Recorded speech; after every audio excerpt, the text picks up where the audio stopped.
1계명 나 외에는 다른 신을 두지 말라 하는 제목으로 은혜의 말씀 나눕니다. 이제 10계명 본론으로 들어갑니다. 어떻게 보면 19장 언약 체결식의 준비 과정을 통해서 지난주에는 10계명의 전문에 대해서 살펴봤습니다. 서론이죠. 10계명의 서론 총론이었습니다. 우리가 서론이 중요한 것은 나는 너를 애굽 땅 종되었던 집에서 인도하여 낸 내 하나님 여호와니라. 사실은 이 전문에서 벌써 하나님께서 이스라엘 백성들을 애굽에서 건져내 구속하시고 그 은혜된 하나님 백성들에게 이제 언약의 내용으로 십계명을 주신다는 것입니다. 우리가 계명을 딱 띄어서 보기 좋아하는데 사실은 언약을 맺으시고 언약의 내용으로 오늘 십계명을 주셨는데 그 1계명이 오늘 우리가 살펴보는 시간입니다. 나에는 다른 신을 두지 말라는 것이죠. 너무 심플하지 않습니까? 1계명이요. 너무 심플하기 때문에 다시 그 심플한 계명성에 담아내는 내용은 아주 깊고 넓고 큽니다. 어떻게 보면 해석은 굉장히 많이 할 수밖에 없는 그런 계명이죠. 그리고 또 하나 특징은 부정적인 계명이죠. 두지 말라, 부정명령이라는 것. 그래서 지난주에 우리가 십계명을 해석하는 원칙에 있어서 부정으로 명령했으면 항상 긍정의 명령을 먼저 생각하게 된다는 것을 우리가 살펴봤습니다. 한마디로 나의 다른 신을 두지 말라는 것은 이스라엘 백성들에게 있어서 하나님이 언약의 주체이시고 그 주체이신 하나님 한 분을 섬기고 경배할 것을 강조하는 그런 계명입니다. 오늘 저는 이 1계명을 어떻게 보면 너무 심플하지만 세 가지로 해석해 보려고 합니다. 첫 번째는 법적인 관점에서, 두 번째는 하나님께서 관계의 관점에서, 또 세 번째는 예배의 대상의 관점에서 이 1계명을 해석하면서 오늘 우리에게 주시는 하나님 말씀을 나누려고 합니다. 자, 먼저 첫 번째로 보면 이 법적인 관점에서 오늘 나의 다른 신을 두지 말라는 것은 여호와 하나님만이 참 하나님이시며 이스라엘의 주권자, 즉 통치자, 왕이시란 말씀입니다. 이건 저는 마치 헌법의 전문가 같지 않은 것. 헌법에 우리 대한민국 헌법을 보면 여러분 전문이 끝나고 나면 1조가 나오죠. 대한민국 헌법 1조가 뭐죠, 여러분? 대한민국 민주공화국이다. 대한민국의 주권은 국민에게 있고 그 권력은, 즉 모든 권력은 국민에게서 나온다. 이게 헌법 제1조입니다. 이어서 좀 2조까지 이야기. 2조는 대한민국 국민이 되는 요건은 법률로 정한다. 법률이 정하는 대로 제 국민을 보호한다 되고요. 3조가 대한민국 영토는 한반도와 거기에 딸린 섬들이다. 제가 헌법 공부하려고 계속 읽는 건 아니고요. 사실 이게 2, 3조가 대한민국의 주권, 2조가 백성, 그죠? 국민, 세 번째가 영토지요.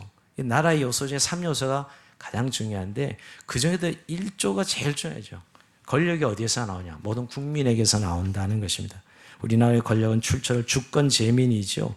주권이 누구에게 있느냐에 따라 국가 형태가 달라지죠. 여러분, 주권이 왕에게 있는 나라도 있고, 여러분, 오늘 우리나라의 민주공화국은 주권은 국민에게 있다는 것이죠. 저는 이 십계명의 1조가 마치 헌법 1조처럼 언약의 주체이신 하나님이 이스라엘 백성의 주권자다 하는 사실을, 즉 통치자다 하는 사실을 밝히는 조문입니다. 사실 하나님께서 이스라엘 백성을 언약을 맺으시고 그 언약의 주권이 하나님께 있음을 이야기하는 것이죠. 여러분, 이때까지 이스라엘 백성은 애굽의 노예로 바로의 통치를 받았던 사람들입니다. 애굽의 노예였고요. 바로가 주권자였죠. 그들을 해방시키셔서 이제 하나님의 백성으로 주권자가 바뀐 것입니다. 이제 이스라엘의 주권자는 하나님이시요 그들을 통치하시겠다는 것이죠. 그래서 여러분 엄밀히 말하면 국가의 형태로 말하면 이스라엘은 신정국가예요. 인간의 왕이 있다 하더라도 그 나라를 다스리는 자는 하나님 한 분으로 분명 1조에 명시하고 있는 것이 이 십계명 1조입니다. 하나님의 통치가 이루어지는 백성들이다 하는 사실을 밝히고 있는 것이죠. 그리고 이제 좀 구체적으로 본문 안에 들어가 보면 나 외에 하나님 외에는 다른 어떤 것도 하나님과 대등하게 그 자리에 올려놓지 말라는 것이죠. 자, 오늘 하나님과 이스라엘 백성의 계약이지 않습니까? 근데 그 계약상에 이스라엘과 하나님 사이의 무엇을 올려놓으면 계약 위반이 된다는 것이에요. 이건 또 그 당시의 상황을 잘 살펴봐야 됩니다. 그 당시에 이스라엘 백성들이 살던 시대, 또 애굽에서 살던 시대는 각종 신들이 있었습니다. 각종 신들이 있었지요. 근데 그 신들도 하나님이라 할 수 있죠. 어떻게 보면 그 신들의 세상 아니겠어요? 애굽이란 나라가 그랬고 그 당시 문화가 그랬던 것이죠. 하나님은 하나님 외에는 한마디로 다른 신은 없다. 나만이 참 하나님이시다. 라고 말씀하고 있는 것이죠. 하나님과 같은 신이 없다라고 말씀하고 있는 거예요. 여러분, 구약은 일관되게 하나님은 다른 신은 없다라고 이야기합니다. 이사야 45장 5절 보면 이렇게 말씀하고 있습니다. 나는 여호와라, 나의 다른 이가 없나니 나밖에 신이 없느니라. 한마디로 그 당시 신들 세계였거든요, 여러분. 이 구약에 지금 이스라엘에 살던 시대는. 근데 하나님은 그런 신들을 인정하지 않는 것이죠. 나밖에 신이 없다는 것은 다른 건 다 우상이라는 거죠. 잡신인 것이죠. 영어도 보면 God 하면은 다 잡신은 소문자로 표현하지만 하나님 것은 대문자로 표시하듯이 다 잡신들 우상들이라는 것이. 어떻게 보면 다신 세상에서 살고 있는 오늘 이스라엘 백성들에게 하나님이 주권자가 되셔서 오직 유일하신 하나님 한 분이시다는 사실을 말씀하고 있는 것이죠. 이들은 사실 애굽에서 400년 동안 종살이 하면서 이 잡신 세상에 쇠뇌당하면서 살아왔습니다. 여러분, 10가지 재앙이 왜 필요했어요? 한 번에 옮길 수 있는 하나님께서 왜 10가지 재앙을 했죠? 그 모든 재앙은 사실 그 애굽의 신들을 무너뜨리는 재앙이었어요. 애굽의 신들을 무너뜨리고 박살내는 재앙이었다고요. 그래서 그 신들이 아무것도 아님을, 하나님이 참 하나님이심을 드러내는 것이 10가지 재앙이었죠. 그래서 사실 이스라엘 백성들은 그 애굽에서 수많은 신들 속에 살아왔기 때문에 나에는 다른 신을 두지 말라고 하신 의미, 우리 흔히 다신 금지 의미, 다른 신과 비교 대상 금지라고 말씀하고 있는 것이죠. 사실은 우리가 구약에 보면 이 다 신들 이름이 얼마나 많이 나오는지 몰라요. 이제 가나안 땅에 들어가면 바알과 아세라 신, 여러분, 모압 지방의 그모스 신, 암몬 사람들의 밀곤과 몰록 신, 시돈 지방의 여신 아스다롯, 블레 사람들이 성의 다곤, 여러분 또 뭐 이런 신들의 이름이 쫙 나옵니다. 구약에 이 잡신들의 이름이 얼마나 많이 나옵니까? 뭐 오늘 애굽에 뭐 태양신부터 시작해서 뭐 달신, 폭풍의 신, 산신, 강신, 뭐 신들이 세상이죠, 여러분. 뭐 도시에 가면 수호신이 있고, 여러분. 근데 오늘 1계명을 통해서 오직 여호와만이 하는 참 하나님이시다는 사실을 선포하는 것이에요. 그러니까 하나님과 이스라엘 백성 사이에 그래서 어떤 신도 두지 말고 오직 여호와 하나님만 섬기라고 말씀하고 있는 것이죠. 근데 여러분, 구약에는 이렇게 많은 신들의 이름이 나오는데 오늘 우리가 살고 있는 세상은 어떤 세상이죠? 대세가 무신론 세상이죠. 여러분, 우리가 3,500년 전 신들의 세계가 아니었다면 오늘은 무신론의 세계, 하나님 없다고 하는 시대에 우리가 살고 있습니다. 신을 부인하는 시대에 살아가고 있죠. 어떻게 보면 저는 이 반기독교, 반종교의 시대에 우리가 살아요. 오늘의 좀 우리의 상황을 좀 살펴볼 필요가 있다는 거예요. 여러분, 버젓이 영국에 가면 지하철과 버스의 광고판에 이런 광고가 붙어 있습니다. 아마도 신은 없을 것이다. 이제 걱정을 멈추고 인생을 즐겨라. 이렇게 한결같이 이런 이 무신론 입장에서 쓰는 광고문들이 공공연에 붙고 있습니다. 여러분, 이 무신론의 이 역사를 보면 볼테르 같은 사람 아주 철저한 무신론자죠. 볼테르는 100년만 지나면 하나님을 믿는 미신 따위는 없어질 것이다 그랬는데, 여러분, 볼테르 벌써 죽은 지가 150년 이상 넘어가는데 그러지 않죠. 볼테르는 그렇게 무신론을 주장했어요. 근데 무신론이 이론으로 이렇게 성립되는 것은 영국의 경험론, 특히 18세기 프랑스 계몽주의, 또 19세기의 실증주의, 물질주의 지속되면서 그런 이 무신론 세계관을 세운 데 공을 세운 사람들 세 사람을 든다면 포이에르 바하 같은 사람, 마르크스 사람, 또 니체 같은 사람이죠. 포이에르 바하는 인간을 하나님 자리에 올려놓고 지구의 존재로 만드는 그런 사람이었고, 마르크스는 하나님의 자리에 물질을 올려놨죠. 그죠? 유물론을 정해서 하나님 자리에 물질을 올려놨고요. 니체 같은 사람은 신을 죽었다고 선언함으로 인간이 신이란, 뭐 짜라트루스는 이렇게 말했듯이 인간이 신의 자리에 앉는 그런 사상을 펼쳤습니다. 그러니까 이들은 하나님은 증명할 수 없으니 신이 없다는 것이죠. 요즘 이런 세계관 속에 우리가 살아가고 있습니다. 근데 여러분, 우리가 한 가지 늘 말씀드리지만 신의 존재는 증명되지 않습니다. 있다는 것도, 신이 있다는 것도 증명할 수 없다는 것도 증명할 수 없어요. 근데 이것을 마치 과학이라는 이름으로 신의 존재가 증명되지 않으니 우리가 신은 없다라고 이렇게 생각하는 사람들이 많죠. 근데 여러분 정말 하나님의 존재가 증명의 대상일까요? 증명의 대상이 아닙니다. 영이신 하나님이 어떻게 증명이 됩니까? 증명될 수 없습니다. 지금 이런 무신론 세계관을 배우는 젊은이들이 사상적으로 너무 혼란스러운데요.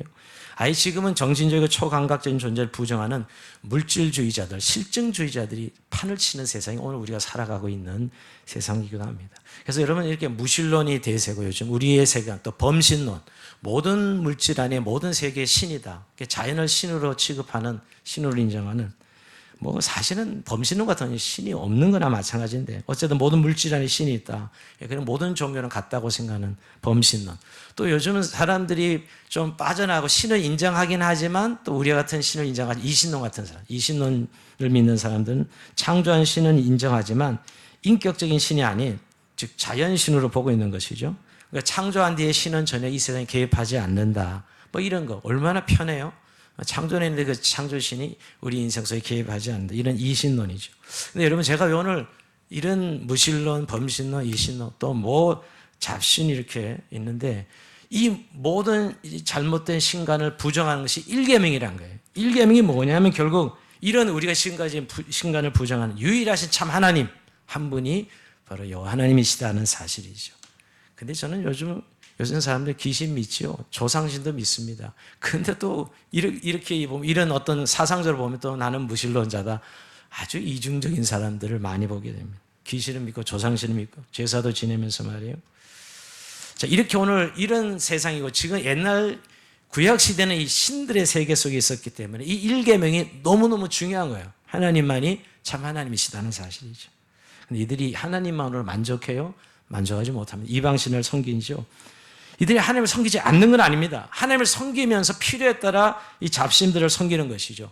이게 혼합주의입니다. 여러분 이들이 가나안 땅에 들어가서 당장 하나님을 섬기지만 농사를 짓기 위해서 뭘 요구해요? 바알과 아세라 신이 비신이거든요. 농사니까 아세라 바알을 섬겨요. 이거 혼합주의입니다. 여기에 대해서 하나님이 얼마나 분노하시는가. 구약은 여러분 그러고 보면 다 이 하나님께서 이스라엘 책망한 이유가 다 이 우상 때문에 하나님 책망합니다. 이상하게 구약은 도덕적인 것은 하나님이 좀 눈 감아 주실지 몰라도 이 우상 숭배만큼은 하나님 절대 눈 감아 주지 않습니다. 징계하시고 심판하시고 결국 이스라엘 백성을 망하는 게 뭐예요? 바로 우상 숭배 때문이에요. 그래서 여러분 우리가 잘 아는 출애굽기 이제 22장 20절에 보면 이렇게 말씀합니다. 여호와의 다른 신에게 희생을 드리는 자는 멸할지니라.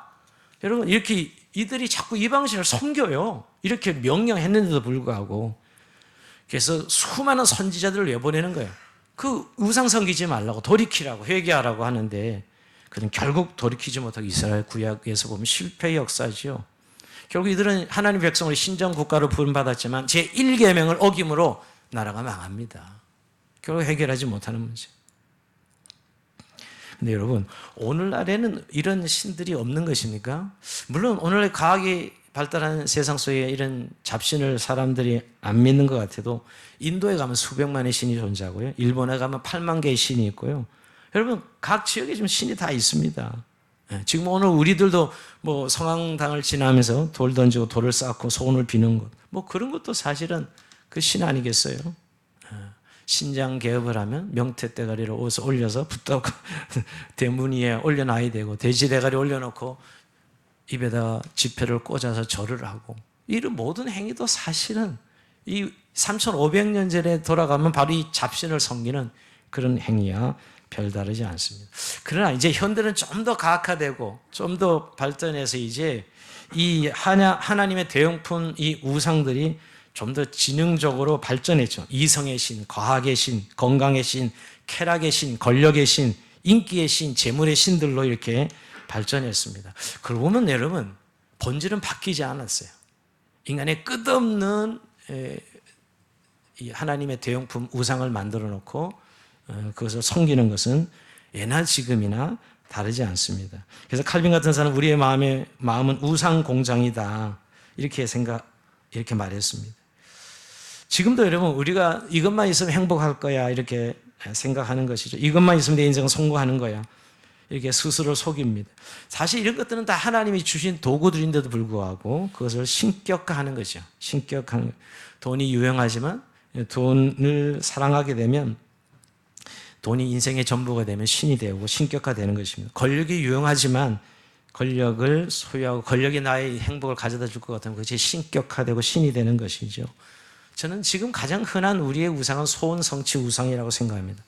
모두 나름대로 크고 작은 성공과 행복을 추구하고 싶은 소원들이 있죠. 그래서 우리는 갈망하는 것들을 찾아 끝없이 헤맵니다. 이것만 이루어지면 소원이 없겠다 하는 싶은 것들. 근데 여러분 그런 것들을 채우고 나면 정말 만족이 옵니까? 아니라고. 잠시 만족일 뿐이고 곧이어 다른 또 공허함이 찾아와서 또 채워야 되는, 결국 이것을 성경 정욕이라 그러고요, 탐심이라고 그럽니다. 하나님으로 밖에는 우린 채워지지 않도록 하나님이 만드셨어요. 근데 오늘 그 하나님으로 채워야 될 것들을 다른 것으로 채우는 것을 우상이라고 얘기합니다. 우상이죠. 즉 우리는 인격적 존재, 하나님 같은 인격 존재로부터 만족을 얻어야 되는데 비인격적인 것들로 만족을 얻으려고 할 때 그것은 비인격화되고 우상화되는 것이죠. 자, 그럴 때 우리가 이 우상을 섬길 때 우리에게 찾아오는 것은 중독 현상입니다. 절대 행복이 아니고 중독이 찾아오죠. 오늘 1계명은 이런 의미에서 나 외에 다른 신을 두지 말지니라는 것은 바로 이런 모든 우상으로부터 하나님을 우상을 섬기지 않고 하나님을 섬기라는, 하나님만이 참 하나님이심을 선포하는, 그래서 정말 우리 하나님의 백성들이 망가지지 않도록 하는 계명이 제1계명이라고 볼 수 있습니다. 그런 의미에서 하나님과 우리의 이 신앙생활의 선포죠. 선언이죠. 하나님의 존재에 대한 선포. 자, 근데 이제 두 번째 관계의 관점에서 하나님과 우리 이스라엘 백성들 사이의 관점에서 하나님과 이스라엘 백성 아무것도 끼어들지 못하도록 한, 즉 하나님과 인간이 사랑의 관계이며 사랑의 대상인 것을 1계명에서 밝히고 있습니다. 자, 나 외에는, 이거 좀 해석이 필요한데, 나 외에는 저는 제가 번역 너와 나 사이에는 다른 신을 두지 말라. 사실 원문을 보면, 히브리어로 보면요, 나 외에는, 이 원문을 보면 내 얼굴 앞에서는 이런 뜻이에요. 내 얼굴 앞에서 이런 뜻이에요. 내 얼굴 앞에서는 다른 신을 두지 말라 하는 의미예요. 그래서 제가 좀 더 의인한다면 너와 나 사이에는 아무것도 끼지 못하게 하라라는 거예요. 하나님과 이스라엘 백성 사이에 아무것도 끼지 못하게 하라 하는 의미가 있다고 생각합니다. 사실 하나님과 이스라엘 백성 사이에 뭔가 끼일 수 있는 그 끼는 요소가 바로 우상들이죠. 이들이 하나님을 안 믿는 건 아니었어요. 그런데 하나님과 이스라엘 백성 사이에 뭔가 끼게 돼서 우상이 끼어서 결국 하나님은 그 우상을 섬기는 것을 용납하지 않은 것입니다. 사실 하나님은 계속 질투한다 이런 표현을 쓰죠. 그러니까 나의 다른 신을 두지 말라는 것은 하나님과 이스라엘 백성 사이의 관계를 전제하는 거예요. 하나님과 이스라엘 사이는 그 아무것도, 그 어떤 것도 끼어서는 안 된다는 것이죠. 다른 어떤 것도 끼어서는 안 된다. 결국 하나님과 백성과의 관계를 말해주는 계명이에요. 자, 이런 겁니다. 쉽게 말하면 하나님은 자신만을 사랑하기를, 당신만을 사랑하기를 원하시는 것이. 하나님의 사랑은 그런 의미에서 아주 배타적이고 독점적입니다. 여러분, 하나님의 사랑이 배타적이고 독점적이에요. 하나님만 사랑해야 되는 것이. 나 외에는 아무것도, 나를 사랑하는 관계에 있어서는 아무것도 끼어서는 안 된다는 것입니다. 여러분, 우리가 부부관계 마찬가지죠. 여러분, 남편이 바람을 피는데 아내가 가만히 아무렇지도 않다면 이건 남편을 사랑하는 게 아니죠. 아내가 막 다른 집 남자랑 놀아라는데 아무것도 뭐 느낌도 없다면 이거는 아내를 사랑하는 것이 아니잖아요. 그것처럼 하나님을 사랑하면서 곁눈질해서는 안 되고 오직 하나님만 사랑하는 계명입니다. 사실은 오늘 이 하나님과 이스라엘 백성의 관계의 관점에서 저는 1계명을 해석하고 싶어요. 결국 하나님이 이스라엘 백성을 사랑하셨고 그 사랑의 대상으로 너희도 나를 사랑하는, 나만을 사랑하는, 나와 너 사이에 아무것도 끼어서는 안 된다는 의미에서 나 외에는 하고 강조하신 것이죠. 사실 우리는 하나님이 우리를 어떻게 사랑하신다, 그분이 어떤 것인가를 알면 사실 다른 데 눈 돌릴 겨를이 없습니다. 근데 왜 자꾸 다른 데 우리가 마음을 빼앗길까요? 그것은 하나님의 사랑으로 충분하지 않다고 생각하기 때문입니다. C.S. 루이스 같은 이 기독교 논증학자는 이런 이야기를 했습니다. 현대 성도들이 가지고 있는 문제는 너무 많은 것을 사랑하기 때문이 아니다. 오히려 충분히 하나님의 사랑을 알지 못하고 사랑받지 못하기 때문이다. 저는 여기에 공감합니다. 왜 사람들이 하나님과의 사랑을 잘 나누지 못할까? 하나님이 어떤 분이 나를 어떻게 사랑했는지 또 하나님께 사랑받지 못해봤기 때문에 하나님을 사랑하지 못하고 결국 우상들에게 관심을 기웃거리는 것이지요. 여러분, 구약에는 이 영적 간음, 음행에 대해서 수없이 강조하고 있습니다. 여러분, 구약을 많이 이제 묵상한분들 보지만 너무 심하다 할 정도로 구약에 이 영적 간음, 영적 음행, 영적 불륜이죠. 하나님을 섬기는 데 있어서 이스라엘 백성들이 자꾸 우상들을 섬기는 것에 대해서 수없이 반복적으로 이야기합니다. 자, 근데 여기에 뭐가 문제일까요? 결국 이스라엘 백성들이 하나님이 자신들을 얼마나 사랑하는지를 잘 몰랐던 거예요. 그래서 끊임없이 하나님이 너희를 어떻게 사랑하는지에 대해서 계속 반복적으로 말씀하고 있죠. 선지자들이 다 그걸 외쳤어요. 하나님이 우리를 손바닥에 새기고 우리를 신부로 별 표현을 다 써가면서 하나님 이스라엘 백성 사랑했다 그러는데 이들이 자꾸 딴 데 눈을 돌리니까, 우상을 섬기니까요. 곁눈질하고 그 말로 음행을 저지르고 영적 간음을 저지르는 것이죠. 그래서 호세아 선지자 같은 사람은 늘 이것을 강조했으면 여호와 하나님을 알자, 힘써 여호와 하나님을 알자 그랬어요. 왜? 하나님이 우리를 얼마나 사랑하는데 왜 자꾸 이방 신에게 눈을 돌리냐는 것이죠. 여러분, 호세아서의 호멜과 같은 다 이 실제 간음, 실제 음행을 영적 음행과 연결지어서 수없이 하나님께서 말씀하십니다. 이게 뭐냐면 하나님이 이스라엘 백성을 얼마나 사랑하고 얼마나 하나님께서 이스라엘 백성 사랑을 알았다면 너희가 1계명을 지켜야 된다는 것이죠. 즉 하나님과 이스라엘 백성에 아무것도 끼어서는 안 된다는 거예요. 하나님과 나 사이에 아무것도 끼어서는 안 되고 하나님만 사랑의 대상으로 섬겨야 된다는 것이죠. 저는 오늘날 하나님과 우리 사이에 끼어드는 것, 대표적인 걸 찾으면 돈이라고 생각합니다. 오늘의 우상은 돈이에요. 재물입니다.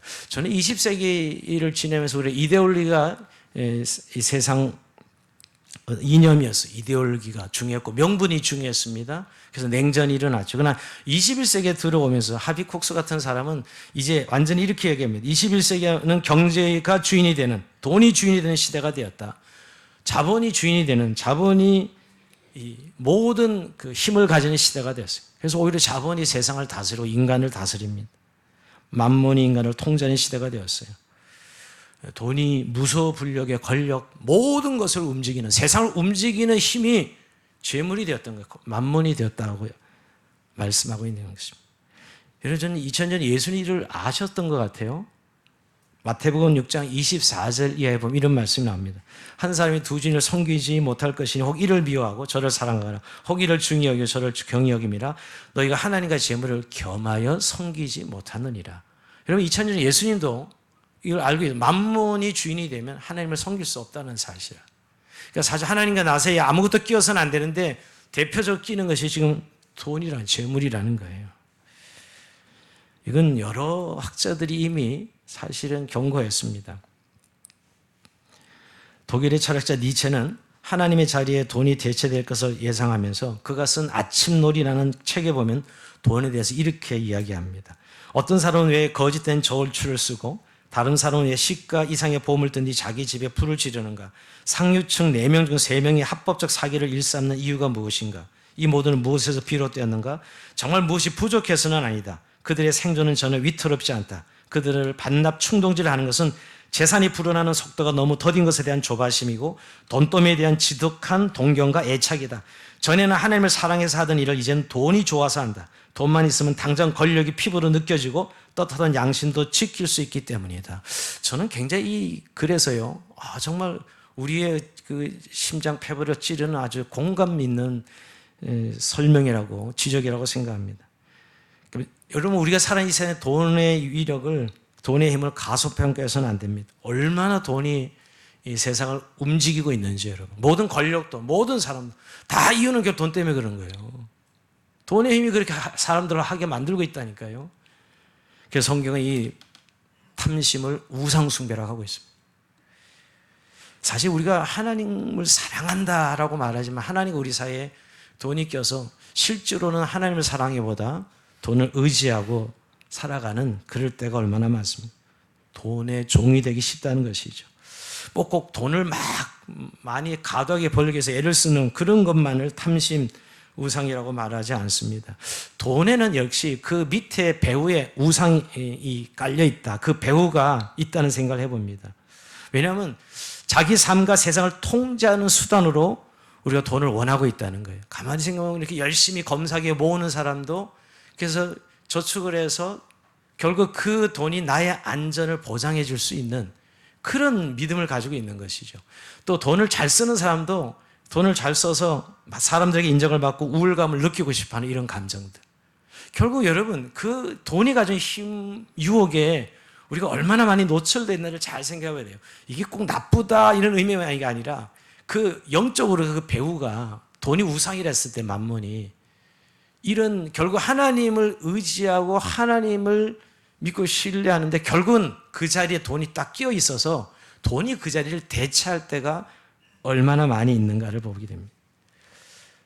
사실은 뭐 그렇게 아름다운 관계도 돈 때문에 깨지고 헤어지고 이런 걸 보면 야, 돈이 정말 힘이 있구나 하는 생각을 해요. 사람 죽이는 걸 아주 돈 때문에 우습게 여기는 사람들을 보면서 보험금 타기해서 자기 남편을 죽이고 아내를 죽이는 이런 일들을 보면서 도대체 돈이 뭔데 하는 생각을 하지 않습니까, 여러분? 우리가 이 부분에 결국 그 근원에 영적으로 보면 이 우상의 배후가 그 돈 배후의 우상이 심어져 있다는 것이죠. 여러분 이렇게 오늘 이 하나님을 사랑의 대상으로 이해하는 것이 얼마나 중요하냐면 사랑하는 사람을 우리는 의지하게 됩니다.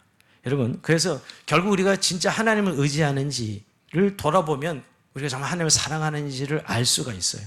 마틴 루터는 지금 내가 내 마음을 의지하는 것이 하나님이다 그랬어요. 내가 의지하는 것이.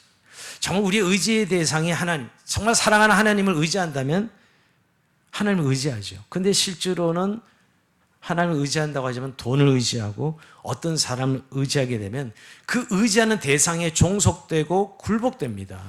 여러분 우리가 사람을 의지하면 그 사람으로부터 정말 통제받고 의존적이고 비굴해지요. 그 사람을 의지할 때 말입니다. 물론 우리가 도움은 받고 살아가고 도움을 주고 받아야 됩니다. 그걸 뭐라고 하는 것이 아니라 결국 우리가 의지하는 대상이 하나님이 된다는 거예요. 하나님을 의지하지 않고 그 사람을 의지하고 그 대상을 의지하고 돈을 의지하고 또 뭐 정말 자식을 의지하기도 하고 이러고. 저는 가끔 뭐 이게 한미 동맹이 중요하다. 한국에서 미국의 도움은 절대적이죠, 여러분 사실은. 우리가 남북한 이런 대치 상황에서 가만히 들어보면 어떨 때 보면 도움은 받아야 되지만 미국이 하나님은 아닌데 하는 생각을 할 때가 있어요. 근데 마치 미국만 붙들면 우리 대한민국 산다 이런 생각을 은연중에 하고 있는 사람들이 많더라고요. 저 사람이 미국이 하나님인가? 여러분 우리가 의지의 대상이 결국 하나님이라는 거예요. 정말 근데 우리가 일계명은 결국 뭐를 말씀하냐면 정말 너희가 의지하는 대상이 참 하나님이시라는 사실을 밝히고 있는 것이 우리의 의지 대상이 누구인가를 밝히고 있는 겁니다. 시편 140쪽 3절에 이런 말씀이 있습니다. 기인들을 의지하지 말며 돌 힘이 없는 인생도 의지하지 말지니 그의 호흡이 끊어지면 흙으로 돌아가서 그날에 그의 생각이 소멸하리로다. 야곱의 하나님을 자기 도움으로 삼으며 여호와 자기 하나님에게 자기의 소망을 두는 자는 복이 있도다 그랬습니다. 여러분 우리가 정말 여호와 하나님을 의지하는 자가 진정한 소망을 가지고 있는 자인데 우리가 정말 어디다 소망을 두고 의지하고 있는가 하는 것을 물어보고 있는 것입니다. 한마디로 요즘 백이 있습니까 여러분? 백. 청와대 백이 있으면 모든 게 다 통과된다 그러는데 요즘 백은 루이비통, 프라다, 샤넬 이런 것들이 요즘 백 같긴 해요. 근데 여러분 백 정말 중요해요. 근데 정말 우리의 백이 하나님이십니까? 우리 의지 대상이 정말 하나님이시냐고 물어보는 것이죠.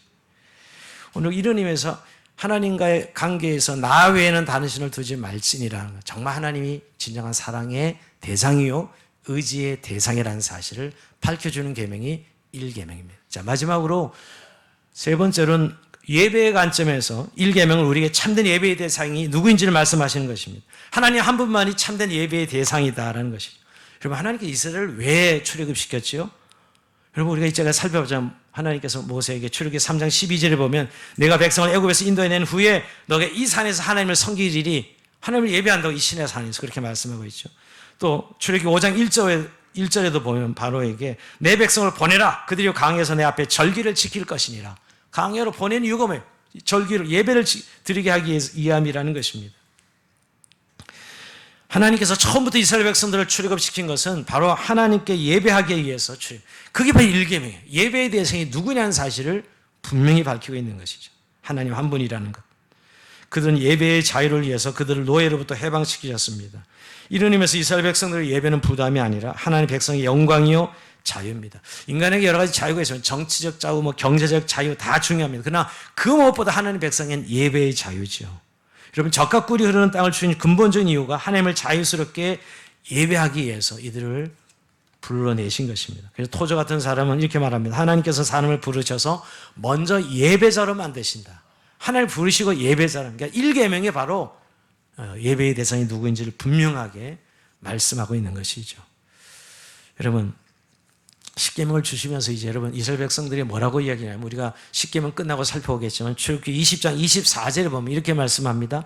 내게 토단을 쌓고 그의 너의 양과 소로 너의 번제 화목제를 드리라. 내가 물은 내 이름을 기념하는 곳에서 내게 강림하여 복을 주리라 라고 말씀하고 있습니다.